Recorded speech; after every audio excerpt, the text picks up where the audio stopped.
la Méditerranée et qui relève de l'université d'Aix-Marseille.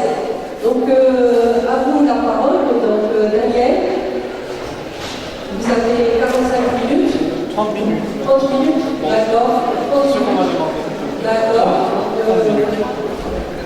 Vous présentez donc vos recherches sur les pêcheries fixes, en l'occurrence celle de Charpia. Merci Madame la Présidente. Donc la communication que je vais présenter aujourd'hui est le fruit d'un travail d'observation et d'analyse mené conjointement avec Mme Jamila Benzouissi et M. Wassine Bourdi, qui sont respectivement professeurs et ingénieurs adjoints à l'Université de Tunis, avec lesquels j'ai la chance de collaborer depuis 2 ans maintenant. Alors qu'un historien français vienne aujourd'hui parmi vous présenter un travail sur les chraphites de la Chebba peut surprendre. Dans les faits, nous pensons que les urgences environnementales qui touchent aujourd'hui la Méditerranée imposent une approche collective, une approche internationale et une approche intersectorielle de la question halieutique pour l'ensemble du bassin méditerranéen. Alors, l'origine des pêcheries fixes en Méditerranée est très ancienne. Vous savez que certains textes grecs font référence à ces pêcheries fixes, en particulier au Madrag, des textes élaborés il y a 2600 ans, pour catégories.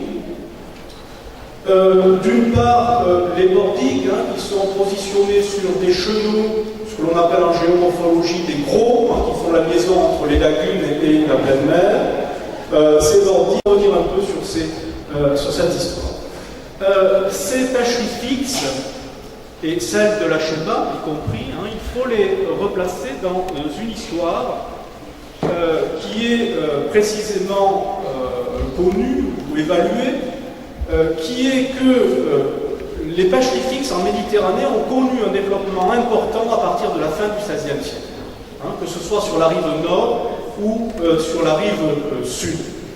L'explication de ce développement n'a pour l'heure jamais fait l'objet d'une approche générale. Il n'y a pas eu d'histoire des pêcheries fixes en Méditerranée qui a été écrite pour l'heure.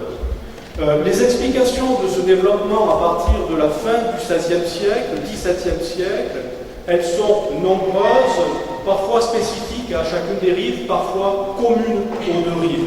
Bon, sur la rive nord, très rapidement, ce qui explique le développement des pêcheries fixes, c'est l'augmentation de la population, donc une demande du marché, c'est la sécurisation croissante des littoraux avec un recul progressif de la course barbaresque à partir de la fin du XVIIe siècle, et c'est évidemment les investissements de plus en plus nombreux d'une bourgeoisie urbaine qui trouve dans ces pêcheries fixes de véritables entreprises rapportant des profits.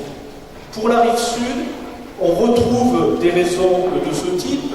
La multiplication des chraphies à la Chebba ou au Kerkena ou encore à Djerba semble avoir été favorisée au XVIIIe siècle par le pouvoir bélical, par la régence de Tunis, à un moment qui coïncide aussi avec l'implantation dans l'archipel des Kerkena, par exemple, du palmier, une espèce qui va progressivement marquer l'ensemble du paysage insulaire.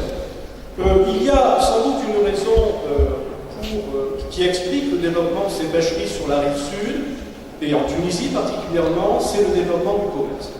Il est probable que le développement du commerce, qui est très actif dans la régence du XVIIIe siècle, a joué un rôle de stimulant pour le développement des pêcheries. C'est une chose que je retrouve dans les archives, pas uniquement pour les pêcheries fixes, je retrouve exactement la même chose pour la pêche des éponges, mais pour les pêcheries fixes, on a un bon exemple qui est celui du commerce de la poutarde tunisienne qui irrigue littéralement au XVIIIe siècle l'ensemble de la rive nord, avec en particulier un port comme Livourne dans le Grand-Duché de Toscane, qui est entièrement approvisionné en poutarde par Bizerte.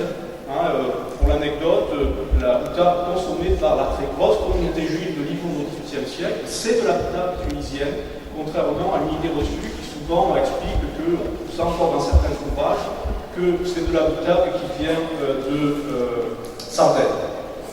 Alors, tout ça pour vous dire que loin de correspondre à une idée reçue, qui a été diffusée beaucoup par les administrateurs coloniaux, dans le protectorat, la pêche tunisienne à la fin de l'époque moderne et au moment où le protectorat se met en place est une pêche active, une pêche florissante, très dynamique. Et ce qui est certain, c'est que cette pêche, ces pêcheries, sont encore très nombreuses au début du XXe siècle, puisque le bulletin de la station océanographique de Salambot nous apprend qu'en 1925, le nombre des pêcheries fixes en Tunisie oscille encore entre 1500 et 2000. Ce qui est certain aussi, c'est que l'industrialisation des pêches, alors là, pour le coup, dans toute la Méditerranée, a provoqué une disparition progressive de ces pêcheries fixes. Sur la rive nord, elles ont quasiment disparu. En Tunisie même, l'une des plus importantes de ces pêcheries fixes, qui était la bordigue de Bizerte, a été littéralement dévastée par l'aménagement de la lagune au début du protectorat. Et la réduction de ces pêcheries a conduit aussi à la disparition, alors là beaucoup plus récente, des madragues. Celle de Sidi Daoud a disparu depuis quelques années sur le Cap-Pont. Les chafis elles-mêmes sont menacées. Il en reste, vous le savez, plus que 13 à la Cheba, tandis qu'au Kerkena, il y a encore un peu plus de 400 de ces installations et environ moins de 10 groupes à Djerba. Alors que les groupes, c'est le chafi mobile, étaient encore 130 en 1938. Alors pourquoi s'intéresser à ces pêcheries anciennes qui ont longtemps été décrites comme archaïques, comme des vestiges du passé? Eh bien parce que vous savez, la pêche méditerranéenne est en crise. Le pic de production de la pêche méditerranéenne a été atteint en 1995 et depuis, on assiste à une baisse régulière des prises, des tonnages, qui montre que nous sommes dans une impasse en termes de développement économique du secteur halieutique. Si bien qu'aujourd'hui, paradoxalement, on considère les pêches artisanales comme teintées d'une nouvelle modernité. Et on va jusqu'à affirmer, à juste titre, me semble-t-il, que ce sont ces pêches artisanales qui aujourd'hui sont les seules susceptibles de mettre en œuvre une exploitation durable de la ressource halieutique. Alors, ces chafis de la Cheba, vous pouvez localiser évidemment bien mieux que moi, elles sont installées à environ 6000 du littoral, sur un banc sablo-vaseux, orienté sud-est, par des fonds qui n'excèdent pas 1 mètre. Toutes ces pêcheries sont installées perpendiculairement à l'axe du banc. Elles sont relativement fixées dans l'espace puisqu'elles ne bougent pas beaucoup, elles ne changent pas beaucoup d'emplacement. Et ces pêcheries sont octroyées par biais d'enchères tous les ans à des pêcheurs, qu'ils soient seuls ou groupés en plusieurs familles. Ces chafis de la Cheba obéissent à des formes que l'on peut ranger en gros en 2 catégories. D'abord une forme simple, une forme que l'on pourrait appeler en fer de lance. Vous voyez comment elle est constituée. Vous y dotez de seconde rampe de retour, de rabatteurs d'une vingtaine de mètres. Et chacun des angles formés par ces retours successifs sont équipés de goulets, de chambres de capture et finalement de nasses qui sont la seule issue qui est offerte aux poissons qui a pénétré dans les chambres de capture. Ces structures ont un but commun, c'est d'amener le poisson donc jusqu'aux nasses, des nasses qui ont longtemps été constituées en matériaux traditionnels, constituées à partir de la palme, du palmier, avec les pédoncules, les tigelles, et des nasses qui, dans les années 70, avec des éléments de palmier. Aujourd'hui, ces nasses sont fabriquées avec des matériaux beaucoup plus modernes. Alors cette unité de base que nous venons de décrire est aujourd'hui très minoritaire. La réalité des Shrafis de la Sheba est beaucoup plus complexe. Nous avons aujourd'hui des modèles qui reprennent, si vous voulez, la rampe axiale dont j'ai parlé, mais qui sont équipés en fait de retour à gauche de la rampe axiale, de retour en ligne brisée, chacun des angles formés par cette ligne brisée étant équipé d'une nasse. C'est d'ailleurs des plans un peu complexes. C'est la première fois que l'on embarque avec les pêcheurs sur le site. On a un peu de mal à comprendre le fonctionnement et l'architecture, si vous voulez, de ces pêcheries, parce qu'elles sont désormais de grandes dimensions. Elles permettent évidemment aux pêcheurs d'augmenter les prises. Alors, ces pêcheries permettent de capturer des espèces très variées, ici quelques échantillons de ces espèces, et ces pêcheries obéissent en fait à deux lois. La première loi, l'inégalité des rendements en fonction des Shrafis considérés. Bon, vous voyez ici, le tableau est petit, je suis désolé, il aurait dû être plus grand, mais sur le premier tableau, vous voyez qu'en fonction des pêcheries, les prises sont très différentes. Par exemple, celle la Sharfia de Ahmed Ben Fraj en 2005 a permis la capture de 2 tonnes de poissons, alors qu'une Sharfia voisine, celle d'El Mayet, a permis la capture de 16 tonnes. Donc il y a des différences importantes sur lesquelles on pourra revenir pour ce qui est des explications de ces différences. Deuxième remarque, celle de la saisonnalité des prises. Il y a des saisons de pêche bien marquées, qu'on appelle Misra, et ces saisons de pêche privilégient en fait 2 périodes, octobre, janvier, mars, juin. Les captures d'ailleurs au cours de ces saisons sont différentes. La première saison privilégiant la pêche des muges, de la dorade, de la sope, du poulpe, tandis que la deuxième saison, celle de l'automne, est caractérisée plutôt par la pêche du sard, de la sèche, du sparillon. Les captures analysées sur 2 années, ce tableau je le commente très rapidement, mais montre qu'il y a tout de même une prédominance au sein des espèces capturées de la dorade, du poulpe, de la sèche, du sard, soit des espèces qui présentent une forte valeur ajoutée pour les pêches. Alors, ces Shrafis sont parfaitement intégrés dans un écosystème. Elles présentent d'abord l'avantage de délimiter une réserve abritée du chalutage. C'est ce que j'appellerais l'effet cantonnement des Shrafis. Deuxième avantage, elles sont sélectives. Elles permettent en fait de ne capturer que des poissons adultes et de préserver les individus plus jeunes.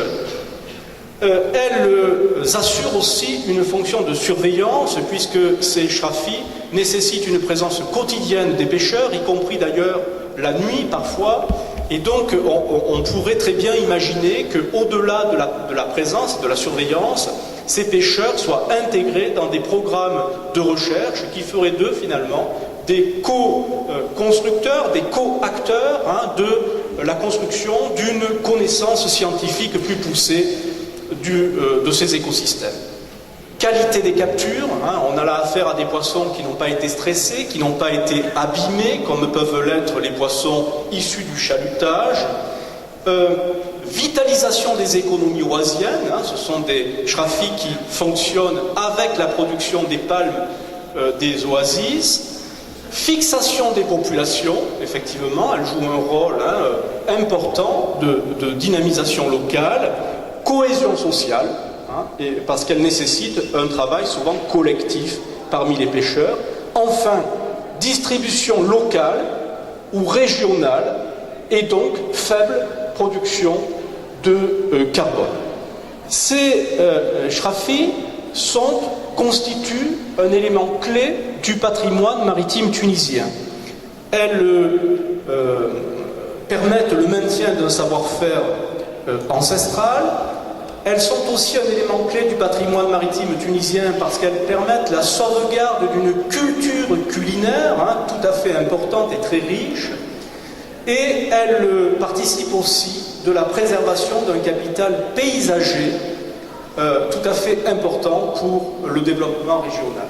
Et pourtant, ces shrafis constituent une pêche menacée par le chalutage illégal, celui des KIS, qui est très actif tant au Kerkena qu'autour de la Cheba, menacée par le renchérissement des palmes et de leur transport. Je signale quand même à titre d'exemple que une charfia de Dinas nécessite environ 20 camions de palmes, ce qui représente un coût important du fait de l'essence, des prix de l'essence, menacée aussi par l'arrivée d'espèces invasives, qu'elles soient lessepsiennes ou herculéennes, menacée enfin par l'élévation du niveau de la mer, les changements globaux, vous le savez, ils sont en œuvre.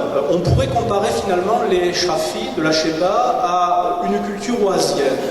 Elles en ont la richesse en termes de vie, elles en ont aussi la fragilité. Changer les processus de pêche sur le banc de la Cheba, vous le ruinerez. Changer un seul paramètre environnemental et les shrafis risqueront de disparaître. Et donc on a affaire là à des éléments très sensibles dans lesquels intervient un équilibre très très précis entre l'action de l'homme et les capacités du milieu à se reconstituer. Des solutions pratiques existent dans l'immédiat pour soutenir ces pêches artisanales. Ces solutions pratiques, elles consisteraient d'abord dans l'extension des concessions des périodes de concession de 1 à 3 ans. Actuellement, elles sont de 1 an. Les pêcheurs eux-mêmes considèrent que c'est une durée trop courte pour rentabiliser les investissements, les matériaux qui sont nécessaires pour construire, entretenir, réparer ces shrafis. Deuxième nécessité, qui pourrait trouver une application immédiate avec une simple volonté politique, l'amélioration de la surveillance et de la répression du braconnage. Ce sont des zones sensibles et il faudrait les protéger beaucoup plus. Troisième solution pratique, la création me semble-t-il, peut-être, d'une labellisation du poisson pêché dans les shrafis, une mise en valeur finalement de ce produit qui est un produit de très grande qualité et qui pourrait ainsi rapporter un peu plus aux pêcheurs qui travaillent sur ces espaces. L'écotourisme est aussi une piste qu'il faudrait développer, un écotourisme qui aujourd'hui peut sembler une alternative réelle à un tourisme de masse destructeur des écosystèmes et de l'environnement qui a prévalu en Tunisie depuis 30 ans. Il ne s'agit pas de le rejeter entièrement.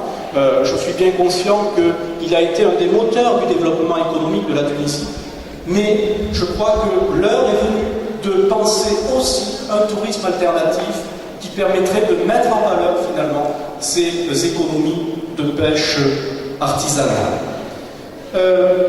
Voilà ce que je voulais vous dire sur les shrafis de la Cheba, très très brièvement. Je dirais en conclusion que les pêcheurs de la Cheba doivent être soutenus. Leur shrafi constitue à elle seule une réserve naturelle, une zone de protection pour le frais des poissons. Ce type d'activité représente aussi, je le crois, et je pense vraiment qu'il représente une voie possible pour la réorientation de l'économie des pêches de la Tunisie, mais pas seulement de la Tunisie. Sauver les shrafis de la Cheba, c'est faire de la Tunisie un des laboratoires de la réorientation des politiques futures de pêche en Méditerranée. Il y a là, je crois, un défi qui est posé et que nous devons collectivement relever par un travail, par des recherches, par une mise en valeur de ce type je vous remercie. Je remercie aussi, je n'ai pas eu le temps de le faire au début de ma communication, les organisateurs de cette journée très riche, très réellement stimulante, en ce qu'elle permet des échanges, des réflexions entre spécialistes de disciplines qui sont parfois voisines mais différentes. Et à ce titre, cette journée, je trouve, a été fort bien organisée et merci encore à toutes et à tous.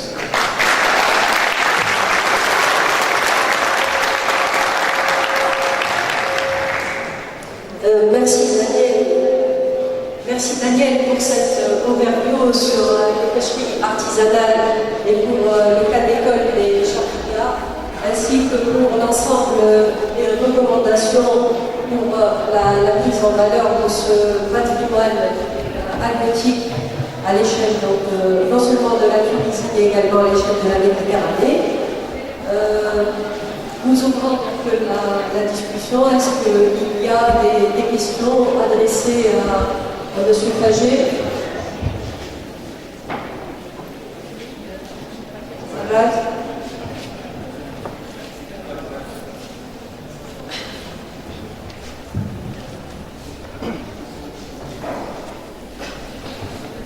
Merci.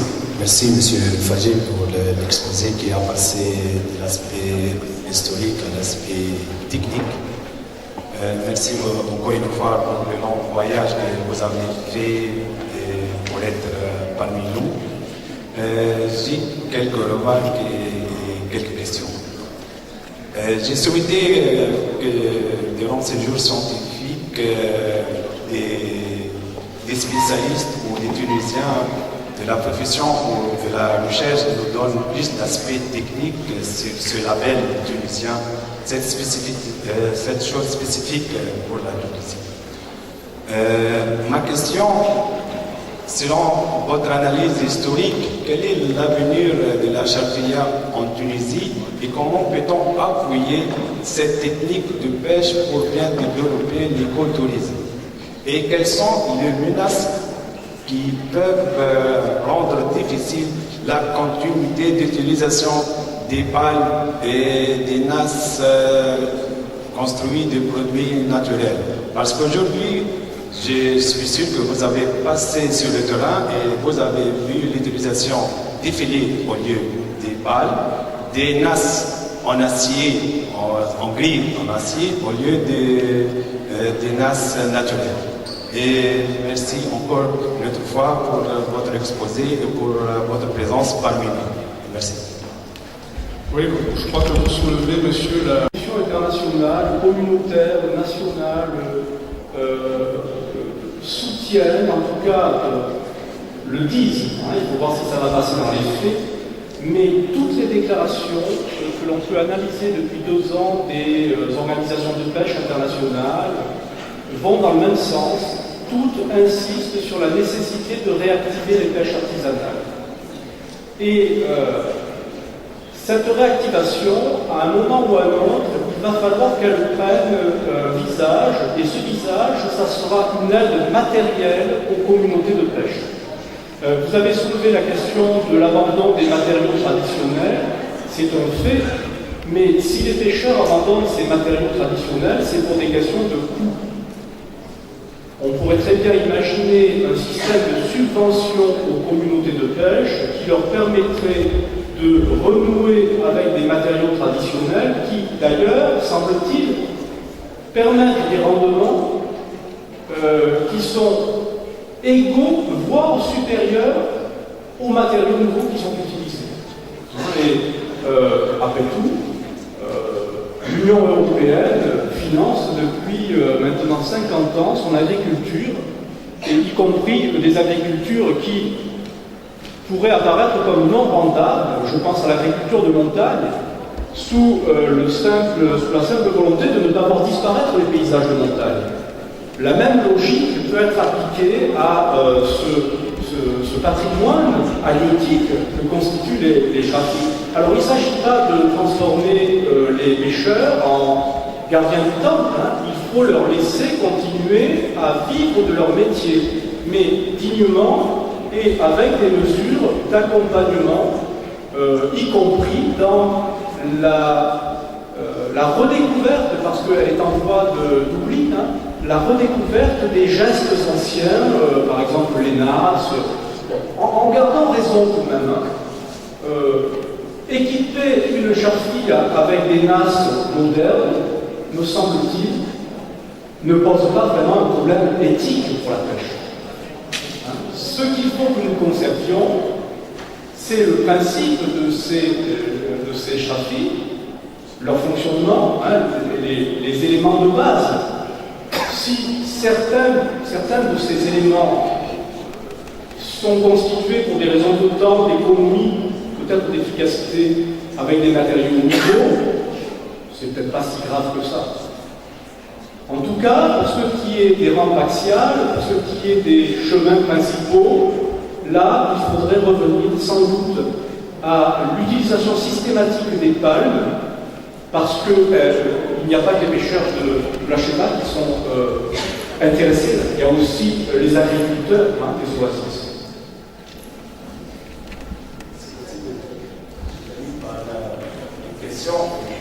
En tant que citoyen européen, je te demande, comme notre grand pourcentage de touristes sont de l'Europe, comment c'est possible de développer l'écotourisme de Chirafi? Oui.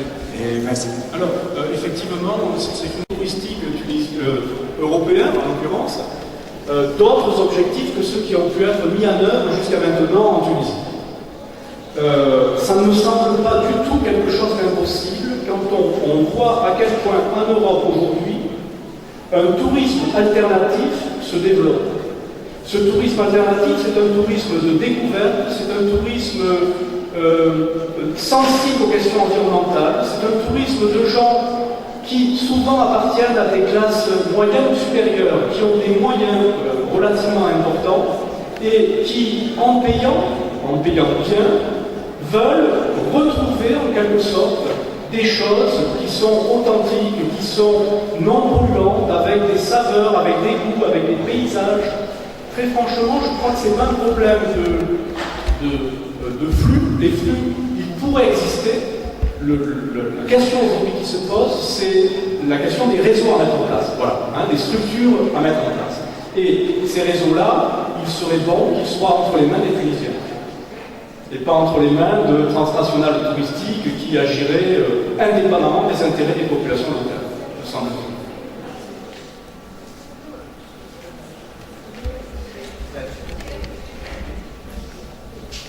Je vais juste... je suis Tara Assemi. Je suis un doctorant de la faculté des sciences de SPAX et je travaille comme secrétaire général de l'association Jeunes Sciences Karkina, où il y a beaucoup de Chirafi. Et donc, mon intervention, c'est pas une question, c'est juste de dire quelques mots sur un projet qu'on a fait avec deux autres associations. Donc, dans le cadre du projet de la préservation du projet de production des ressources côtières et marines du golfe de Gabès, et soutenu par la Banque mondiale et exécuté par la PAD, trois associations, nous avons eu un projet sur la préservation des Chirafi aux îles Karkina. Donc, on avait deux objectifs. Le premier objectif, c'est la sensibilisation des pêcheurs, des citoyens, de tout le monde sur l'avenir de la Chirafi, sur sa situation actuelle, et le passé, la situation actuelle et l'avenir. L'autre objectif, c'est, comme a dit le monsieur, faire de la Chirafi un outil pour l'écotourisme. Et donc le projet, pour le premier objectif, on a fait une journée de sensibilisation où on a amené les gens de l'ISTM. Donc ils ont présenté les caractéristiques des Chirafi, la production, les problèmes. Même les Chirafi peuvent capturer des petits poissons et les pêcheurs peuvent aussi les vendre. C'est pas bien. On a fait des sorties sur terrain pour que les gens qui ne savent pas qu'est-ce que c'est Chirafi voient ça. Et on a fait écrire et imprimer un livre sur la Chirafi, passé, présent et avenir. Et pour le deuxième objectif, qu'est-ce qu'on a fait? On a fait aussi des sorties sur terrain, mais cette fois avec les agences de voyage, avec les autorités locales, avec les pêcheurs et tout ça. On a amené les palmes pour les pêcheurs, on a fait des démonstrations, on a changé les filets par des palmes, on a expliqué aux pêcheurs comment faire de la shrafi un outil d'écotourisme. Même s'il n'y a pas de poisson, le pêcheur peut expliquer aux touristes le truc de pêche. Comme ça, le touriste, en premier lieu, il va aller passer la nuit dans l'hôtel, la deuxième nuit dans la maison du pêcheur, il va aussi payer. On peut faire aussi un circuit touristique où tous les gens vont avoir de l'argent. Et donc, on a amené aussi ces pêcheurs et les gens de l'administration dans une journée d'information sur le pescatourisme. On a amené des pêcheurs italiens qui font de la pêche un outil pour le tourisme, et les pêcheurs de Carquena. Ils ont confronté les avis et on est sorti avec les administrations de quelques recommandations sur le changement des outils de pêche pour les barques, entre autres, pour qu'elles soient plus sécurisées et tout ça, pour amener les touristes. Et comme ça, on peut faire des shraf et un outil pour les touristes. C'est ça, en gros, le sujet. Semi, tu as anticipé justement les organisateurs allaient t'accorder la parole pour quelques minutes pour justement... Oui, c'est le but en sorte. De votre association et surtout nous présenter brièvement l'ouvrage que vous avez réalisé sur les charfias.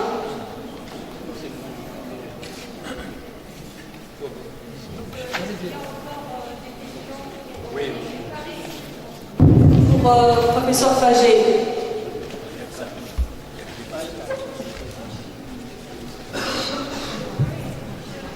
Merci, monsieur Fagé, pour cet exposé. Je crois que je vais insister beaucoup sur l'utilisation des clés de palmier, surtout le côté de la pêche, parce que à quelqu'un, comme a dit monsieur Ara, on utilise des filets. Or là, c'est pas possible. Les juvéniles ne peuvent pas passer à travers les filets. Donc, à travers les mailles, voilà. Donc, il fallait toujours garder l'harmonie de la charfia. C'est basé sur les clés de palmier. Donc, il ne faut pas trouver un autre composé qui le remplace. Et même les nasses, moi, je vois qu'il fallait utiliser aussi les nasses artisanales, parce que ça, c'est aussi toute, si vous voulez, l'harmonie de la charfia, voilà. Non, ça c'est le plus souhaitable, vous avez raison. Parce que même en exigeant des clés de palmier, les gens des oasis ont travaillé aussi. Et là, on peut utiliser pour la nasse des gens qui travaillent la nasse, etc., à partir des clés de palmier aussi. Voilà. Merci. Donc, pour rejoindre ce qu'a dit le professeur Ouaï, du fait qu'on a substitué les filets aux palmes, ce n'est plus une charfia, c'est un autre engin qui n'a rien à voir avec la charfia traditionnelle que nous connaissons tous. Voilà, s'il n'y a pas d'autres questions, d'accord, donc une seule question avant de clôturer, 2 questions, d'accord, maximum, c'est tout. Monsieur Bourdier.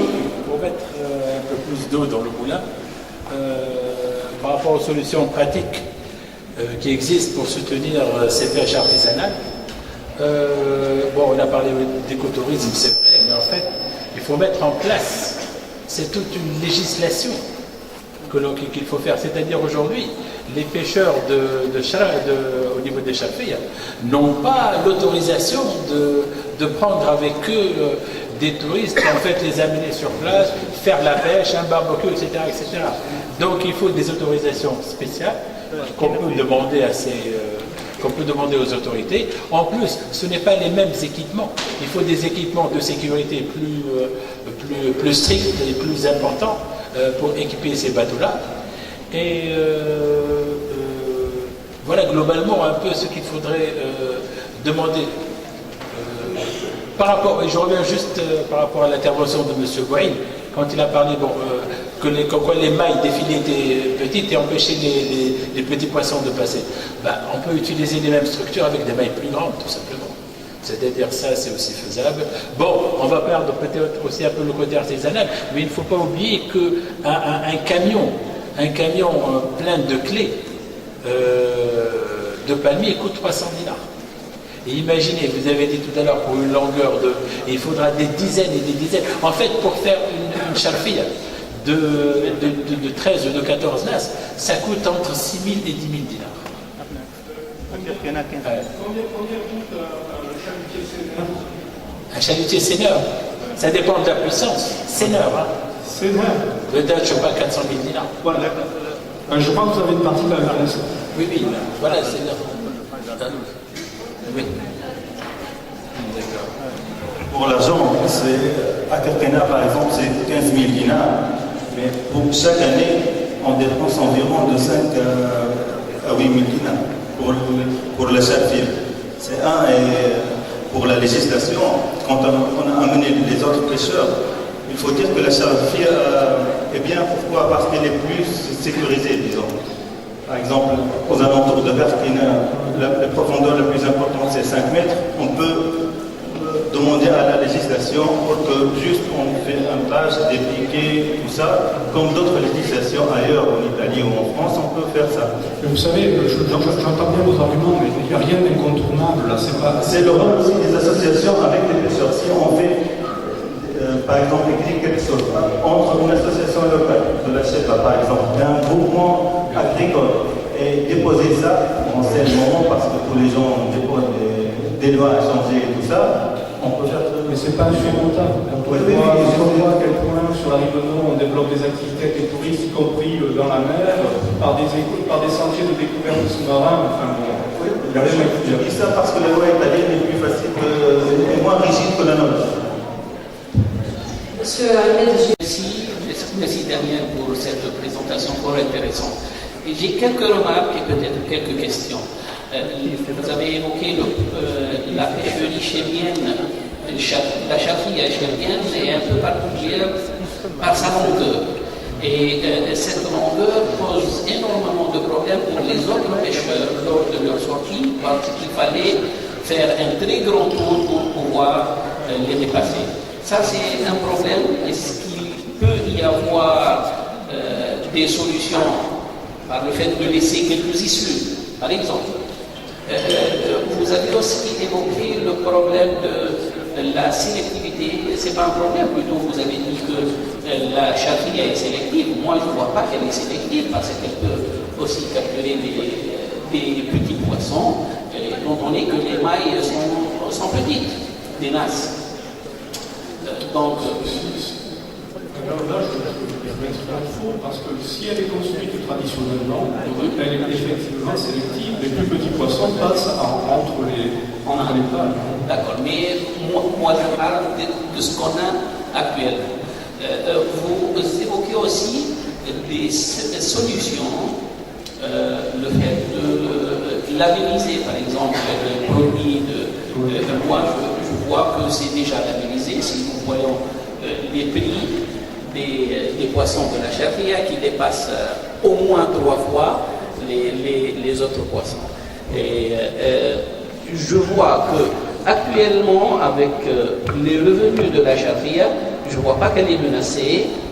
D'accord, ça peut varier d'une année à une autre, seulement le nombre que vous avez évoqué de 13 charfias à la Sheba, maintenant on a actuellement 16 charfias à la Sheba. Elles sont toutes en activité? Oui, je crois que... Il y en a 13 en activité, non? Demain, peut-être, nous aurons l'occasion de les voir directement. C'est ce que j'ai appris. Il y en a 16, donc je crois que l'État n'est pas vraiment menacé. Si vous permettez, par rapport pour interagir pour la labellisation, c'est en fait, c'est ce que je voulais dire après, c'est intéressant de le faire, c'est pas par rapport au prix, c'est un label qui est contrôlé, et ça peut se faire par rapport aux caractéristiques organoleptiques et nutritionnelles par rapport aux patients, et c'est suite à des études de caractérisation, et ça peut se faire par rapport vis-à-vis à l'UNORPI ou d'autres organismes en normalisation, et comme ça on peut avoir le label par rapport à un poisson qui est pêché par une technique comparée à une autre. Donc ça suffit. Donc, une dernière question. Donc, Présente, Artisez Zulu, étudiante de l'INET, en cycle ingénieur deuxième année en génie à l'étudiante maintenant. Ma question est la suivante. Alors, vous avez dit qu'il y avait deux chaque filiales, l'une à côté de l'autre. La première donne 50 ans par an et la deuxième donne 14 tonnes par an. Qu'est-ce qui explique cet écart? Alors, oui, là pour le coup, c'est une vraie question des caractères morphologiques du banc, de la courantologie, des chenaux qui peuvent exister, hein, ce qu'on appelle les chenaux de retour, hein, dans les herbiers, dans les récifs barrières de Posidonie, qui jouent un rôle très important dans la localisation du poisson. Et la seule réponse qu'on pourrait apporter à ça, ce serait une cartographie très fine en fait, avec une carte bathymétrique très très précise et une carte de redressement de chacune des chafites au sein du banc. C'est un travail qui reste à conduire. Vous voyez, en fait, il y a énormément de questions qu'on se pose hein, sur les rendements de ces pêcheries. On constate, et j'en parlais encore avec un étudiant au cours de la journée, qui m'a appris que, d'une manière générale, les pêcheries pêchaient plus quand elles étaient près des chenaux, hein, justement de ces rivières de retour qu'on observe dans les bancs, dans les herbiers. Donc là, il y a un travail de cartographie très ferme à mener.